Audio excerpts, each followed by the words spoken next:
These images sparked outrage around the world. African migrants at risk of being sold at auction in Libya.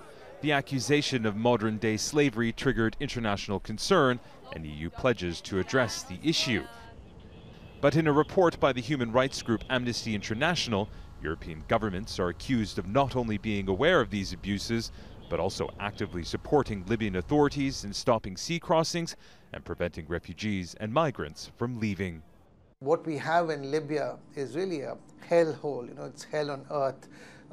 It's a lawless country to start with, and refugees and migrants are treated like a commodity. We heard about the parent-slave auction just a week or two ago, and here we are. So essentially, any migrant or refugee is pretty much criminalized. Italy has been singled out for criticism. It's accused of leading EU efforts to fund Libyan detention camps, train Libyan coast guards to intercept ships carrying refugees and migrants, as well as encouraging Libyan tribes and armed groups to work as border guards. Amnesty also found those prevented from leaving Libya face arbitrary detention, torture, forced labor, extortion, and death at the hands of the authorities, traffickers, as well as armed groups. No European government official can claim to be unaware of what the Libyan authorities are doing, the kind of torture, the kind of horrific suffering that people are facing inside Libya. So I think the approach of the European Union is, in order to protect their own borders, they are ready to push people back at any cost and not respect even the basic rights of human beings.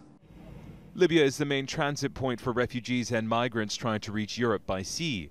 Nearly 500,000 people have made the dangerous crossing across the Mediterranean over the past 3 years. According to the UN's migration agency, in that time, close to 10,000 people have died while attempting to make it to Europe. Following the provision of ships, training and funding from the EU and Italy to the Libyan Coast Guard, Amnesty found the number of arrivals to Italy fell by nearly 70% between July and November compared with the same period last year. The number of refugees who die at sea has also reduced, but it's not clear what future awaits the estimated 20,000 migrants and refugees now in overcrowded and unsanitary detention centers across Libya. Imtiaz, Tyab, Al Jazeera.